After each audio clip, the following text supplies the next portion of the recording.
皆さんは推しカメラを見てあるはずのない記憶が蘇った経験はありますか？ミチプ新世界のチッケムコメント欄ではある興味深い現象が起きています。それが集団的疑似記憶です。本来存在しないはずの過去、交わしたはずのない言葉、見たことないはずの未来、これらが驚くほど高い解像度で共有されています。そしてこの現象を引き起こす最大の要因がメロいという感情ではないかと考え、前回はメロランキングトップ5の練習生のコメント欄を深掘りしてみました。今回は続編として6位から12位の練習生を深掘りします。一言にメロいと言っても各練習生によってベクトルは全く異なります。ファンたちのメロはどこから来ているのか、メロの震源地を一緒に読み解いていきましょう。まずは12位のゆうきさん。ゆうきさんのコメント欄を支配しているのは顔、ダンス、人柄、身長、学力、すべてが A クラスという完璧なスペックへの感嘆です。特筆すべきはその圧倒的な清潔感と高青年プリから命名された結婚挨拶フリーパス顔というパワーワード。親に紹介したらすぐに合格をもらえるであろうという半ば確信に満ちたコメントが溢れています。さらにゆうきさんは歴代の日プ王子枠を継承する3代目プリンスとしての呼び声も高いようです。代表的なコメントはこちら。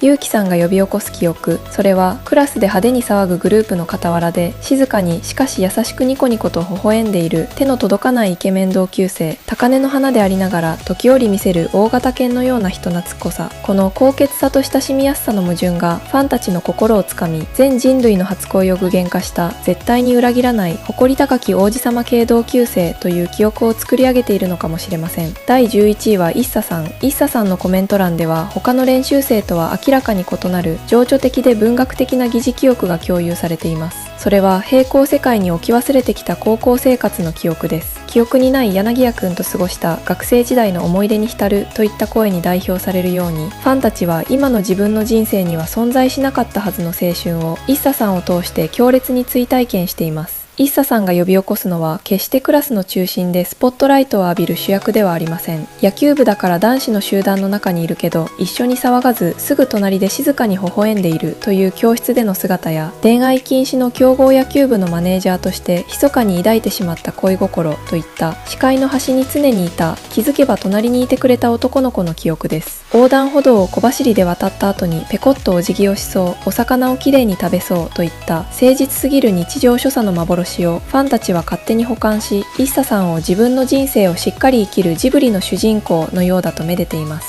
代表的なコメントはこちら。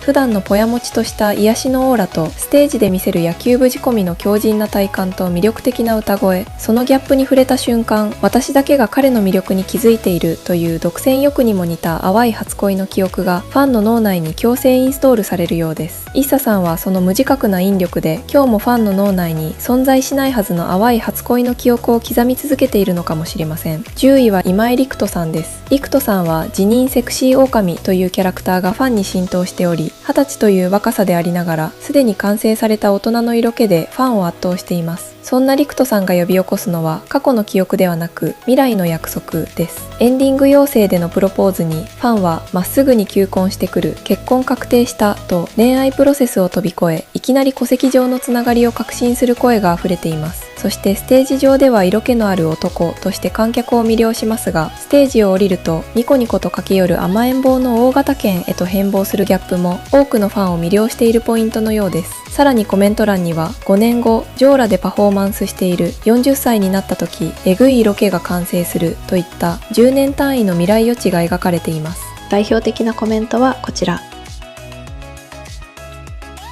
まっすぐ求婚してきた20歳の青年が数十年後究極の色気を完成させる。ファンたちは陸斗さんを応援することで自分の人生のタイムラインに理想の夫としての記憶を予約しているのかもしれません。第9位はケイトさんです。ケイトさんのコメント欄を除くと SF 映画のような構文が並びます。それが未来が見えました、未来から来ましたという言い回しです。ファンはもはや視聴者ではなくケイトさんの成功を見届けてきたタイムリーパーとして現在のケイトさんを見守っているようです。最終回のステージでバッキバキに踊ってる姿が見えた、ハイブランドの広告塔になっている姿が見えた、空港ファッションが話題になっていて大変など、ファンたちはまだ起きていないはずのケイトさんの未来をすでに見届けてきたかのように語っています。そしてそんな輝かしい未来の記憶と奇妙に同居しているのが強烈な母性です。最年長25歳、元社会人。本来なら頼れる兄のはずが、この子を産んだ気がする。産んだ覚えしかない。コメント欄では我が子、お遊戯会の園児、赤ちゃんとして扱われています。代表的なコメントはこちら。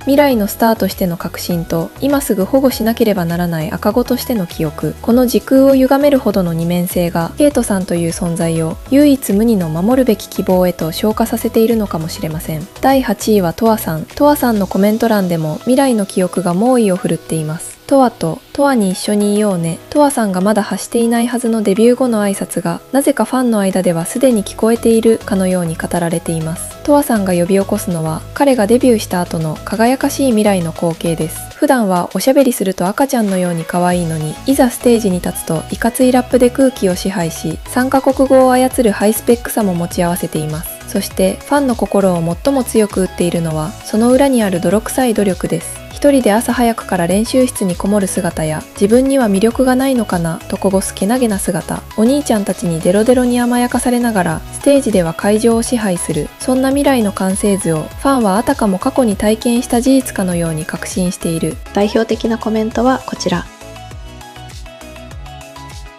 トアさんはファンたちにトアの約束という未来からの記憶をプレゼントしてくれる天性のアイドルなのかもしれません。第7位はリュウジさん。リュウジさんのファンダムで特筆すべき現象、それはこの顔でリュウジという名前であることへの圧倒的な解釈一致感です。ちょうどこの顔で名前がリュウジの男を求めていたというコメントがダントツの共感を集めています。182センチの高身長と金髪でいかついヤンキーのようなビジュアル。しかし蓋を開けてみると、お母さんが大好きで電話で泣いてしまうピュアな心を持った末っ子。その姿に Q アグを発動したファンも多いのではないでしょうか。いかついビジュアルに宿る和菓子のような品の良さと、お母さんを思って泣いてしまうという究極のギャップ。それが呼び起こすのは、黒板消しに手が届かない時、横から無言で消してくれた記憶。雨の日に捨て猫に傘を貸し、自分は濡れて帰る不良の記憶。そんな教室の片隅や放課後に密かに感じたリアルな青春の記憶。代表的なコメントはこちら。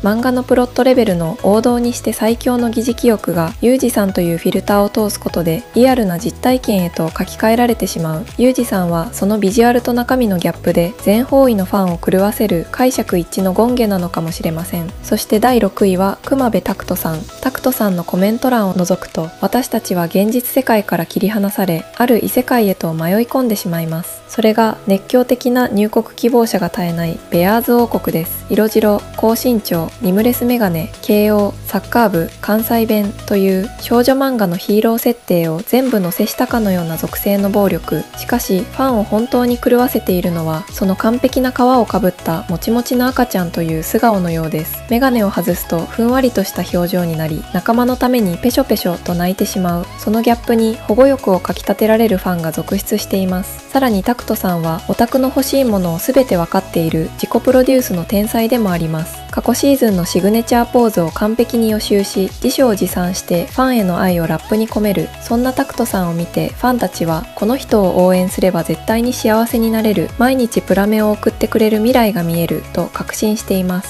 代表的なコメントはこちら。